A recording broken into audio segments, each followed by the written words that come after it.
Hello friends, आज की video में हम बात करेंगे इलाहाबाद हाई कोर्ट आरओ में कौन सी जॉब अच्छी है और एपीएस और आरओ में कौन सी अच्छी है, किस बेसिस पे अच्छी हैं। जैसे आपका एज प्रमोशन, पर्क और सैलरी वगैरह के बारे में आज इस वीडियो में देखेंगे।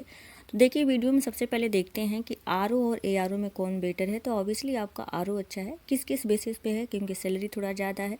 जहाँ आरओ की 60,000 है, वहीं एआरओ की आपका 56,000 है।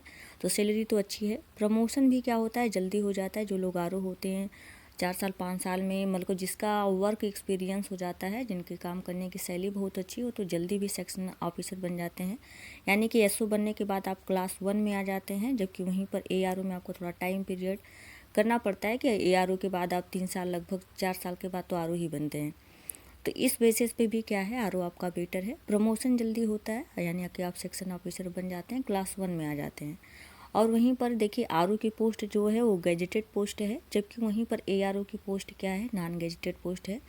तो ये आपका काम है। 3 साल 4 साल के बाद अगर आपका आरओ में हो जाता है, तो आप खुद ही वही सारी चीज़ें जो भी आरओ में हो रही है प्रोसेस, वो एआरओ में रिपीट होती है। अगर पावर की बात करें तो ऑब्वियसली आरओ के पास जो होता है पावर थोड़ा सा ज़्यादा होता है, सुपरवाइजरी पावर ज़्यादा होता है। और कोई ऐसा मतलब कि डिपार्टमेंटल पावर नहीं होता उनका, बस सुपरविजन थोड़ा अच्छा होता है। उसके अपेक्षा उनको ज़्यादा पावर दी जाती है। वर्कलोड थोड़ा कम होता है एआरओ के अपेक्षा, क्योंकि जो लोग आरओ होते हैं उनके पास वर्कलोड थोड़ा सा कम होता है। ऐसा नहीं कि बिल्कुल काम ही नहीं होता, थोड़ा सा कम होता है एआरओ की अपेक्षा, क्योंकि उनकी कुछ फाइल्स वगैरह हो जाती हैं, क्या होता है वो लिमिटेड हो जाती हैं। वहीं एआरओ के पास बहुत सारे काम होते हैं। तो ये था आपका आरओ और एआरओ में कि कौन कौन सी अच्छी पोस्ट है। आपकी आरओ की डेफिनेटली अच्छी पोस्ट है, लेकिन हाँ, एआरओ के लिए आपका एक प्लस पॉइंट ये है कि अगर आप जॉब करने के 2-3 साल के अंदर, 3 साल में एक डिपार्टमेंटल एग्ज़ाम होता है, अगर आप उसको क्वालिफाई कर लेते हैं तो आप बेंच सेक्रेटरी बन जाएंगे। बेंच सेक्रेटरी क्या होता है, ऑब्वियसली सुपरविजन ही करते हैं आरओ वगैरह को, और ये लेवल 10 की पोस्ट हो जाती। तो एआरओ के लिए बहुत ही अच्छा है। ऐसा नहीं है कि बस एआरओ ही दे सकते हैं, आरओ भी दे सकते हैं, लेकिन एआरओ में ऐसा है कि आप 3 साल प्रमोशन का इंतज़ार ना करें। अगर ये डिपार्टमेंटल एग्ज़ाम क्वालिफाई कर जाते हैं तो आप लेवल 10 पे पहुंच जाएंगे और आप बेंच सेक्रेटरी बन सकते हैं। एआरओ के लिए था। अब देखते हैं एपीएस और आरओ में। देखिए, एपीएस किस बेसिस पे अच्छा है आरओ से और क्यों है, तो उसके बारे में बात करते हैं। देखिए, एपीएस क्या है, डेफिनेटली आरओ से बहुत अच्छी जॉब है। आपने एपीएस के बारे में सुना भी होगा। सैलरी वगैरह तो लगभग आरओ के बराबर है, लेकिन किस बेसिस पे बहुत अच्छी है, पावर की बेसिस पे। क्योंकि जो लोग भी एपीएस होते हैं ऑलवेज कांटेक्ट में रहते हैं, हमेशा जज के कांटेक्ट में रहते हैं। उनका लगभग कम्युनिकेशन जो होता है वो पूरा तरह से डायरेक्टली होता है, तो वो पूरी तरह से जज के साथ रहते हैं, कांटेक्ट में रहते हैं। तो ऑब्वियसली उनकी पावर क्या हो जाती है, ज़्यादा हो जाती है। वहीं पर आरओ वगैरह को ऐसा कभी होता ही नहीं है, बस उनको फाइल पहुँचाने का ही काम रहता है, उसके अलावा उनका कोई काम नहीं है। तो लोग जज के कांटेक्ट में नहीं रहते हैं। तो जो एपीएस बनते हैं उनका कांटेक्ट क्या होता है, डायरेक्टली होता है। और लगभग बहुत सारे काम जो सामान्य लोगों के होते हैं, वो अगर मिलना भी होता है, अगर जज से कोई काम है तो पहले एपीएस से ही मिलते हैं।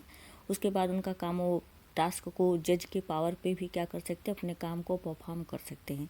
तो ये आपका बहुत अच्छा मतलब है एपीएस के लिए, और इनको ये सारी पावर्स मिली हुई हैं। वहीं पर आरओ के पास ऐसी कोई पावर नहीं है, आपको बस केवल डिपार्टमेंटल ही काम दिए जा सकते हैं, चाहे आप जुडिशियल सेक्शन में भी हों। आरओ में अगर आप जुडिशियल सेक्शन में भी होते हैं तब भी आपका काम क्या है, आपका कोई भी फाइल वगैरह जो भी आते हैं उसको आपको तैयार करना है, उसको कोर्ट तक पहुंचाना है। वहीं एपीएस का क्या है, आपका डायरेक्ट कम्युनिकेशन होता है जज के साथ। जो लोग मतलब अदर लोग हैं, बहुत सारे जज के जो पावर्स होते हैं उसको परफॉर्म करते हैं एपीएस। ये ऑब्वियसली नहीं करते हैं, मतलब उनको अगर करते भी हैं तो उनके ऊपर कोई एलिगेशन वगैरह नहीं लगाया जा सकता है। तो ये था पावर के बेसिस पे। हाँ, लेकिन और देखिए कि जो लोग एपीएस होते हैं वो जब आप मतलब जो भी अगर रिक्वायरमेंट होती है, डिपार्टमेंटल या जुडिशियल रिक्वायरमेंट होती है, तो आरओ को, एसओ को यानी सेक्शन ऑफिसर को आर्डर भी दे सकते हैं। जबकि सेक्शन ऑफिसर आपका क्लास 1 की जॉब है, उसको भी एपीएस आर्डर दे सकते हैं। तो इस मामले में क्या है, एपीएस की पोस्ट स्ट्रांग है, आपके पास पावर होता है, तो आपकी पर्सनालिटी भी अच्छी हो जाती है। तो इस वजह से आरओ और एसओ को आर्डर भी दे सकते हैं, और जब रिक्वायरमेंट हो, ऐसा नहीं कि हर समय देते हैं।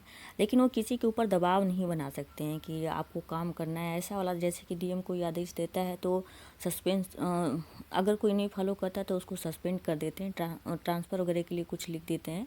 ऐसा वाला पावर एपीएस के पास नहीं है कि अगर आरओ और एसओ आपकी बात नहीं मानते तो आप उनके ऊपर कार्रवाई कर सकते हैं। ऐसा पूरे अपने मतलब जब तक आपका टेन्योर है तब तक ऐसा नहीं कर सकते हैं, किसी के ऊपर दबाव नहीं बना सकते। आप बस केवल कर सकते हैं कि डिपार्टमेंटल ज़रूरत है, रिक्वायरमेंट है, आप लोग इस काम को जल्दी से जल्दी पूरा करें, यही कर सकते हैं। तो इस मामले में देखिए पावर तो इतना पावर भी बहुत ज़्यादा है कि आप आरओ और एसओ को, जो कि सेक्शन यानी कि क्लास 1 के ऑफिसर हैं, उनको ऑर्डर दे सकते हैं। ऑब्वियसली बहुत अच्छी बात है। और तो ये पावर के मामले में एपीएस की जॉब अच्छी है। और वहीं पर देखते हैं प्रमोशन की अगर बात करते हैं तो प्रमोशन में देखिए, अगर प्रमोशन की बात करते हैं तो आरओ बेटर है एपीएस की अपेक्षा, क्योंकि जो एपीएस में कैडर है वो कम है प्रमोशन का। जैसे एपीएस के बाद आप पीएस बनेंगे, पीएस के बाद असिस्टेंट रजिस्ट्रार कम पीएस बनेंगे, फिर डिप्टी रजिस्ट्रार, फिर उसके आगे इस तरह से बनते रहेंगे। लेकिन वहीं पर जब आरओ की बात करते हैं तो उनके पास जो कैडर है, यानी कि उनका प्रमोशन का कैडर लगभग 7 या 8 है। तो इस वजह से क्या है कि एपीएस में यहाँ प्रमोशन में थोड़ा सा आरओ की अपेक्षा कम है। तो देखते हैं कि और जो भी पीएस होते हैं, यानी कि आप पीएस हैं तो ऑलवेज पीएस ही रहेंगे। वहीं पर आरओ क्या होता है, उसके कैडर भी ज़्यादा हैं, पावर्स भी ज़्यादा बढ़ती जाती है जैसे जैसे वो आगे प्रमोट होते जाते हैं। तो और देखते हैं आगे, वहीं प्रमोशन में आरओ की देखते हैं तो कैडर ज़्यादा है। जैसे कि आप आरओ के बाद तुरंत सेक्शन ऑफिसर बनते हैं, और सेक्शन ऑफिसर क्या होती है, क्लास 1 की जॉब होती है, जो कि बेटर है एपीएस की अपेक्षा। तो ये आपका प्लस पॉइंट है आरओ में अगर आप बनते हैं तो आरओ के लिए है। और वहाँ अगर प्रमोशन की भी बात करते हैं कि एपीएस से पीएस बनने में ही बहुत ज़्यादा टाइम लग जाता है, जबकि वहीं पर आपका आरओ से एसओ बनने में ज़्यादा टाइम रिक्वायरमेंट नहीं होता है। वैसे दिया तो है ऑब्वियसली 5 से 7 साल, लेकिन अगर आपके वर्क पे पूरी तरह से डिपेंड करता है। आपका वर्क बहुत ही एक्सीलेंस है तो एक्सीलेंसी के आधार पर भी आपका प्रमोशन बहुत जल्दी हो जाता है।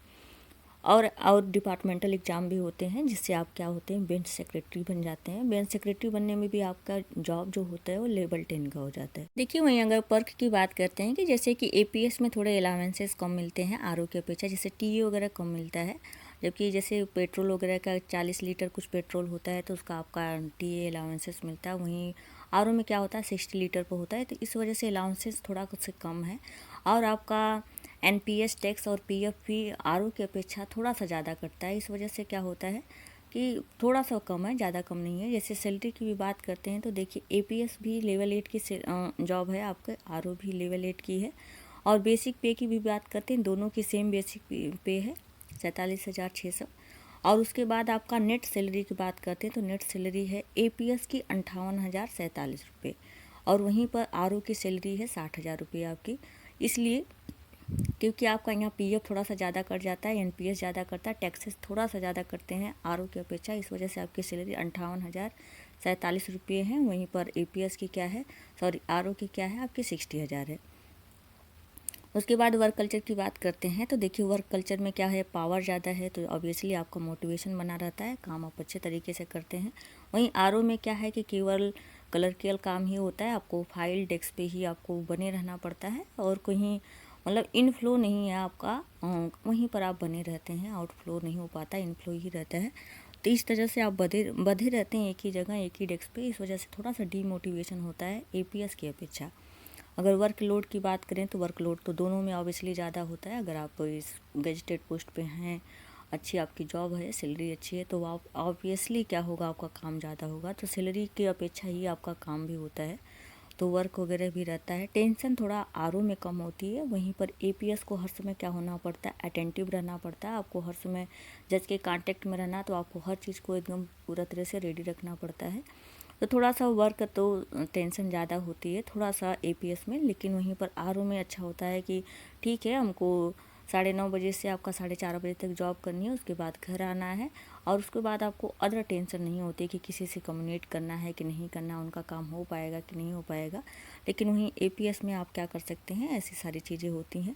लेकिन अदर कैडर की अपेक्षा देखा जाए तो एपीएस की जॉब ऑब्वियसली अच्छी है, और इसकी आरओ की भी अच्छी है। अगर आप टेंशन फ्री रहना चाहते हैं तो आरओ की पोस्ट आपके लिए बहुत अच्छी है।